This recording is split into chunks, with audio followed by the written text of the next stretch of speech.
జై Hind all of you. ఇప్పుడు మనం చూస్తున్నాం కదా, స్వదేశీ షూటింగ్ స్పోర్ట్స్ అకాడమీలో Sri Chaitanya defence and sports academy students practice చేస్తారు అనమాట. సో ఈ వచ్చి ఎన్ని రోజులు షూటింగ్ ప్రాక్టీస్ చేయబట్టి 8 days కోచ్. 8 days. 8 days లో మీకు ఈరోజు మనం మ్యాచ్ పెట్టడం జరిగింది. చూపినా ఒకసారి కార్డ్స్ ఇవి.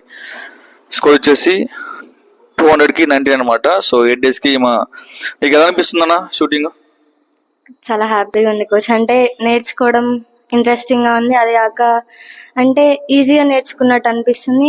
మన షూటింగ్ రోజుల్లో ప్రతి ఒక్క అమ్మాయికైనా అబ్బాయికైనా ఎస్పెషల్లీ పర్ఫెక్ట్ గా ఫోకస్ పెట్టి మనం ట్రైనింగ్ ఇస్తుంటాం అనమాట. ఎందుకంటే సో వాళ్ళు కెరీర్ బిల్డ్ కావడం కోసం మనం ఎంతో ప్రయత్నిస్తుంది స్వదేశీ షూటింగ్ స్పోర్ట్స్ అకాడమీ అనేది. సో ఈ Sri Chaitanya defence and sports academy girls మొత్తం మన దగ్గర ట్రైనింగ్ తీసుకున్నారు. సో ఇంకా వాళ్ళకి next week full practice matches ఉన్నాయి అనమాట. దాంట్లో వాళ్ళ రిజల్ట్ అనేది మీకే అర్థమవుతుంది. ఆ వీడియో నేను పోస్ట్ చేస్తా. సో వీళ్ళు compulsory morning 2 hours evening 2 hours practice చేస్తూ ఉంటారు. ఎంత ప్రాక్టీస్ చేస్తే షూటింగ్ అంత రిజల్ట్ ఉంటుంది అనమాట. అందుకనే మనం కంపల్సరీ షూటింగ్ కి ఎక్కువ ప్రియారిటీ ఎందుకు ఇస్తున్నాం అంటే, సో తక్కువ టైంలో ఎక్కువ రీచ్ అయ్యే గేమ్ అనమాట ఇది.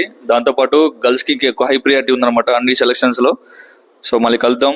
జై హింద్, జై జవాన్, జై కిసాన్, భారత్ మాతా కీ జై.